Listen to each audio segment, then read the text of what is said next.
Hey folks, I'm just doing this quick sort of video, and knowing my video is not very long, tangents and digressions happen, but I'm doing this quick little video here because I've had a couple people ask me again recently. This is kind of something I like to talk about, especially around the ninja, but this is something that people have recently started asking me about again, and that's like basically, what would a ninja carry on a mission? Well, what does the mission demand? That's the obvious question. And we see this in special forces and in the military and similar other such circumstances. But I think what people are expecting is some kind of really cool ninja tools or that sort of thing. It's exactly what I expect. And based on a couple different documents I've seen, it can vary depending on the tradition, but more likely it's going to depend on the demands of the mission. If you have to scale a wall, you're probably going to be looking at ladders and grappling hooks. If you're going to be lasting a week, you're going to be looking at different types of rations and food acquisition. But one of my favorite layouts, and this is something I've used personally myself, for anyone that's read my blog or seen one of my posts I've shared a bajillion times on this, is exactly that. It's like for me, it's like a sort of bug out bag, so sort of like kit you would grab when you have to flee really suddenly or really quickly. Those sorts of packages interest me. I don't know why, but I think it's simply because it's just something that kind of it connects with me. I've had a sort of survivalist interest for quite some time, and it shapes a lot of the decisions I make, the type of things I invest in, and that sort of thing. And so I was just going to do a quick video as to my own bug out bag, and it was based off of the Shoninki, or the Sei Shinobiki, as one of the translators had dubbed it.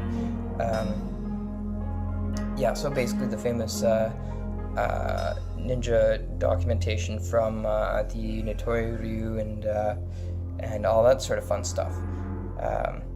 And so it's just been a heat stroke lately. You can see it in the bags under my eyes. But yeah, so a couple years ago I did a blog about a couple years before that, where I was basically homeless, and I was working contract to contract in demolitions and then in arborism and in a couple other fields, and it was such an exciting summer for me. I made a lot of money, and at the same time I was working so much and I was traveling around so much, it didn't make sense to pay rent for anything. So I kept my lifestyle very minimalistic. I had like a netbook for internet connection. I had a phone that was on the tail end of its contract, and I didn't have that much longer. But I also built a sort of bug out bag. So I carried clothes, a very small laptop, and my bug out bag, which I based off of the Shoninki.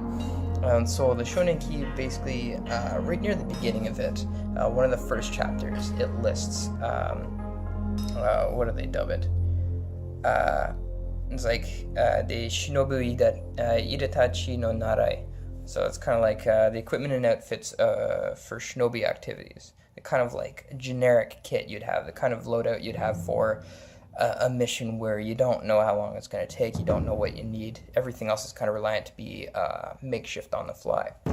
And so I had built a sort of grab-and-go bag or a bug-out bag like that, based off of that, but modernized a little bit, or a little bit more specific to the demands I needed. I didn't need to worry about, let's say, stomach medication, because here in Canada we've got free healthcare, and hospitals are, although pretty spread out, they're still there. It's still an option. I'm not going to develop like a stomach worm and not get treatment. So that's kind of a cool thing. So I actually built up my kit here. It's not very big, but I think it's interesting just to sort of see how these things adapt. For the people that don't like to listen to me ramble on for 10 minutes, I do have this all laid out on my on the Classical Martial Arts Research Academy page. classicalmartialartsresearch.wordpress.com is the current URL. But in any case, we'll get right to it. It kind of lists 6 or 7 items here. I think the main list is 6 items, and then they throw an extra ball of cheese in there, which is kind of fun. Figuratively speaking, there's no cheese in here. So the first one is the amegasa, which is like a sort of straw hat, really stereotypical straw hat. You can wear it in a particular way where it covers the eyes. People can't see you're looking at them. It keeps the sun off your head, which is kind of important when I was working in demolitions, and then again in arborism. Headwear was important because we were out in the sun all day, and we were working in summer conditions, so that's pretty nuts. So accordingly, I'm not going to walk around in a straw hat, but a baseball cap does the trick just fine. You can still walk around keeping your eyes covered, no problem, although it does look pretty suspicious. So, some of my friends that are less, how should I say, authority friendly, when they saw me walking around with my hat down low like that, and I had all my backpack and kit, they didn't recognize me, and they actually thought I was like some kind of like undercover officer or something. Like, oh, flattered, but come on now, this hat's enough to make me look like an undercover officer. Stop that. So in any case, this serves much the same purpose as an amigasa sort of hat would in classical Japan. It can cover the eyes. It can keep some of the summer-based elements off your noggin. And I'm not one for a baseball cap. I'm really not. But I can tell you right now that summer it was appreciated. The next item is the grappling hook, the kagenawa. Now, I know from this tradition that the Shoninki comes from. They've got a whole myriad of different uses for it, and it's been some really interesting reading. I thank Anthony for taking the time to get that translated. But I also come from my own traditions, and I study a lot of other traditions. We have all our own uses for these things, and then I deal with rope a little bit in my own trade. So, not really a heck of a lot new there. The only thing that was a bugger to hunt down was the hook for the kagenawa. So I kept the hook fairly light because, of course, I was traveling around all summer and working in the trades, so I needed something small. I ended up finding this little guy here, which is pretty cool. A little bit tricky to get a hold of, especially if the local community doesn't trust you. This is actually a three-piece thing. There's the loop here. There's a removable screw-in component here, and then, of course, the hook itself. Now, I'm not going to sugarcoat this. This is for hook suspension, for the people that like to explore that sort of side of their exploration and self-identity, where they actually hook it into the flesh, usually on their backs, and they hang themselves by this. And it's, well, I'm familiar with similar such practices, so though I haven't done hook suspensions per se, I can definitely understand to a certain extent where they're coming from. I won't lie, I'm a little bit curious about it myself. So, in any case, that was hard to get. I got this at a sort of body piercing shop, and the guys didn't want to give it to me. They didn't. They're like, well, you should find experienced people that have this sort of thing and get it from them. I'm like, I'm not using it for that. I'm using it because I like to recreate things, and I'm a researcher. So, bleh. So I managed to get 2 of these off them. Way too much work. And to go with that, because I wanted my kit to be quite light, back in that summer I carried this sort of stuff. I carried 30 feet of fairly decent rope. Nowadays for my bug out bag, for my grab and go kit, I just carry some paracord. So I've got literally 30 feet of it, and it fits in a fist. So that's pretty cool. It's not utilitarian, no matter what people will tell you, but it is water resistant. It is fairly friggin' strong. The type of weave they use on paracord, this is not my best camera, the type of weave they use on paracord certainly makes it strong. And it makes for a heck of a garrote wire. Jeez, Luke, make it intense. The next one was sekihitsu. So, sekihitsu is like a stone pencil, but when you go into the etymology, it's implying a slate pencil, which is not particularly easy to get a hold of around here. But what I did get, and I've got it wrapped up in cotton here, what I did end up getting is a little bit of a variety. And I wrapped it up good because this shit makes a mess. Alright, so I ended up getting graphite. And graphite, you can, if you look at the tissue here, that's pretty dirty. So, with graphite, you can pretty much draw on most things, and it's a little bit more durable than, like this is 2B grade graphite. This is basically what they make pencils out of nowadays. So it's pretty intense stuff. I also got lead, and that's not so easy to get a hold of either. It's from artist shops, so you can get some of that more obscure stuff. And finally, I also got charcoal. Charcoal is, in my opinion, the better one to work with, though it does wash off quite a bit easier than graphite. If your material is getting wet. Sorry for spinning around the camera all the time. Doing this on my cell phone here because my computer's video card's being dumb, and it doesn't want to record the usual high quality video I use. So I've got graphite, I've got lead, and I've got charcoal for filling that sort of component there for writing letters and such. Because of course the ninja, information gathering, so on and so forth, in arborism it wasn't unusual that we needed some kind of writing utensil, and lo and behold, I had it on me, and I had it protected. So Sekihutsu, which is basically a stone pencil. Field medicine, this is kind of a cool one, and I had a little, let's see if I can do it pull it out without making a royal mess of things. You fiend. There. Alright, so I picked up like a little health kit, which is cool. Most of it wasn't really relevant to what I needed. It had all sorts of other stuff, but within it, you can store quite a bit in there. So I've got band-aids, because band-aids need you no more. Typical fire starter, because here in the developed countries we don't need to use the donahi, although I'm very curious to make one. I also got, in the more medical element to these things, I like to stock stimulants, in the sense of like, caffeine, ginseng, that sort of thing. So here we've got guarana. It's powdered, like it's, wow, the camera is really not wanting to cooperate. Can I, yeah, I can't autofocus on this. But guarana, and if you wiki guarana, you'll see many of its uses, but it's basically one of these stimulants found in energy drinks. Now this one here is kind of cool in that, unlike caffeine or sugar, the sort of energy it gives you kind of slowly builds and then slowly dwindles. It's not like you get this crazy high and you go. No, this thing will last like 4 to 7 hours, and you just take a little bit of the powder and you put it under your tongue, or you swallow it. Some people I've known have put a sizable amount on food. I don't like it that much. I just throw a little bit under my tongue, and yeah, over the next several hours, you definitely notice fatigue kind of gets sidestepped. So that's kind of cool stuff. Next in the game, we've got ginseng. Ginseng's kind of been a neat little follow-on, and this is a sort of package I found by accident at our local health food shop.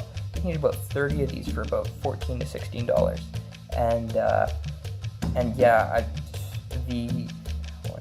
it's 10 milliliters of ginseng, Fanex ginseng, so it's not very strong. But yeah, you poke a hole in the top, you suck it back, you do it in one mouthful, it's gone. It's a little bit bitter, but again, ginseng, you might as well be having caffeine at that point, right? But I wanted to have that sort of thing in my kit, because frankly, between the two, I found the crash off of ginseng was much less negative than caffeine. So that's in my kit. I also have, and I gotta double check the name on this. This was given to me by a friend of mine called Yunan Payao.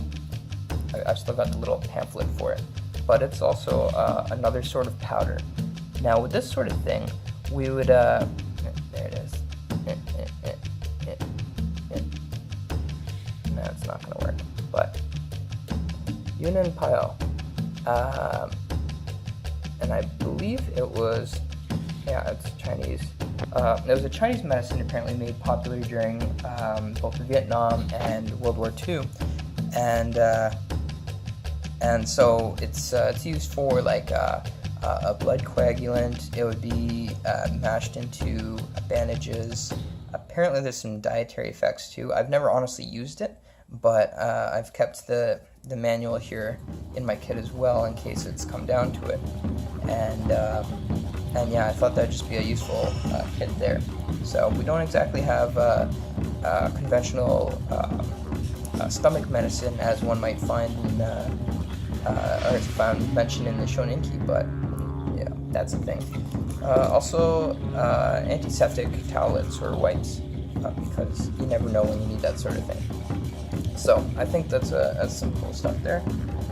The next one was the Sanjaku Tenugui, and so I'm not going to get something specially done for that. That's really not necessary. Here in Canada, where it gets ridiculously cold at times, we have scarves.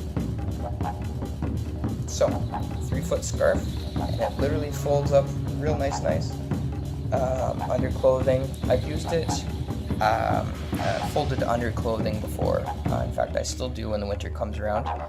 And yeah, it keeps you warm. Again, I know the Nitori-ryu has a lot of sort of specialized secret uses for it, which have been recently published, and that's been really interesting to read up on. But here in Canada, we have our own uses, and one of them is to keep your butt warm.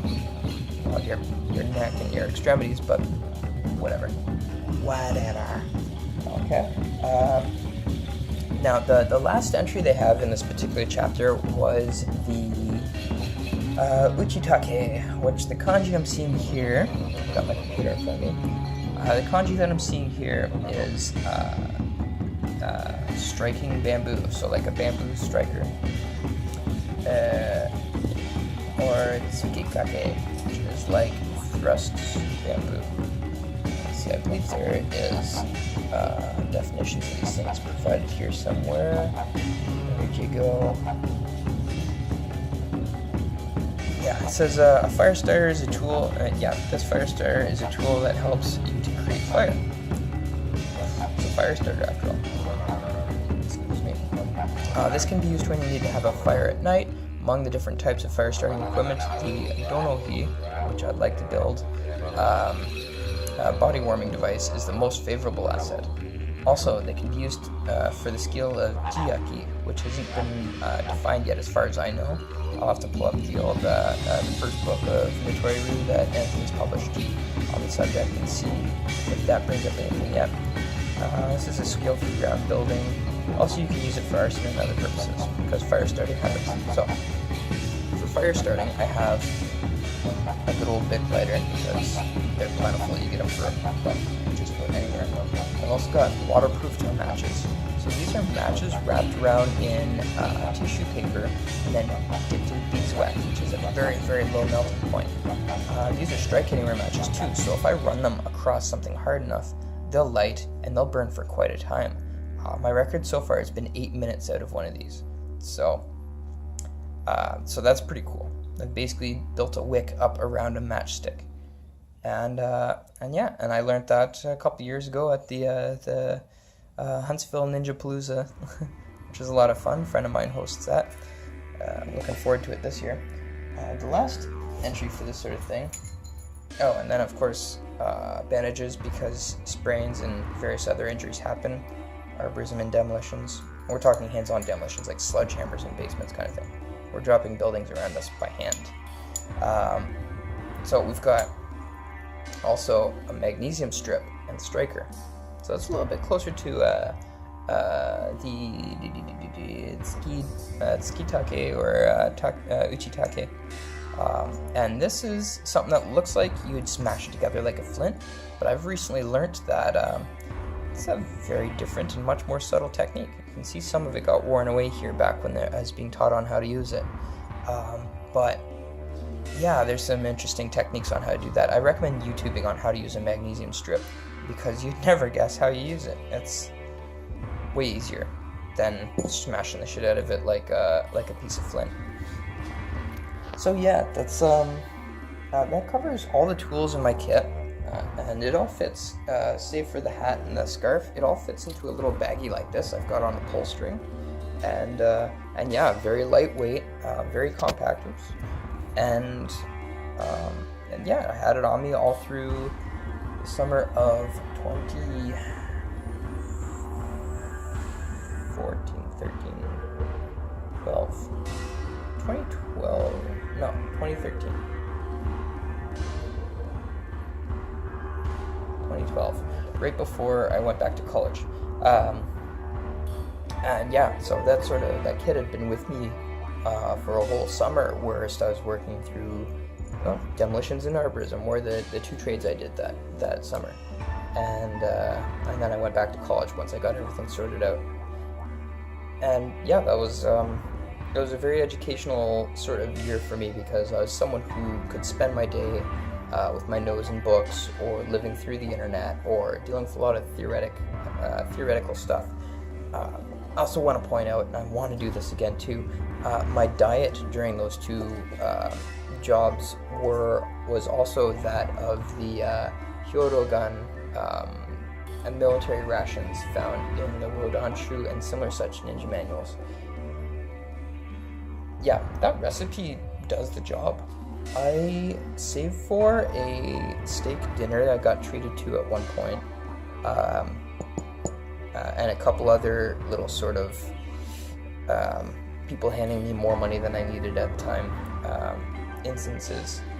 I basically lived off of that ration. That lasted me about 3 months.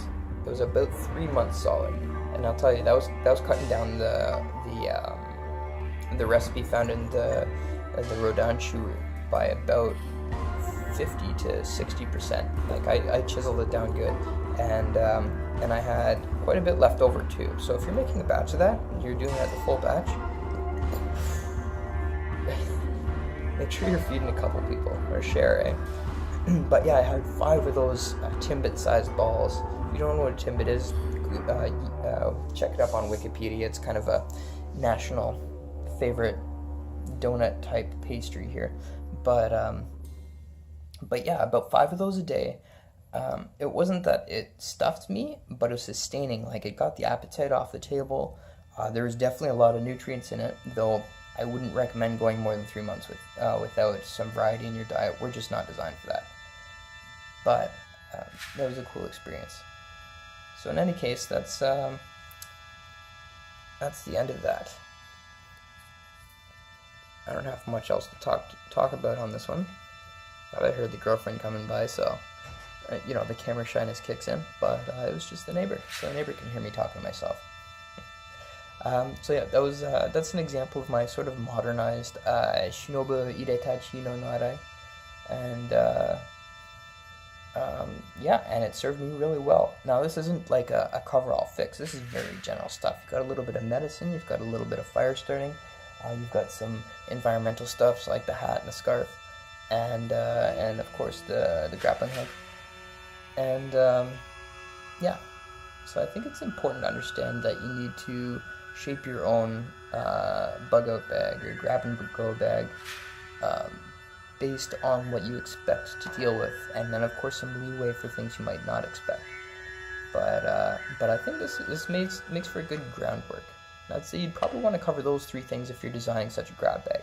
Make sure you have something for heat, something for medical concerns, whether it's water purification tablets or even something for a bit of sustenance, some kind of ration.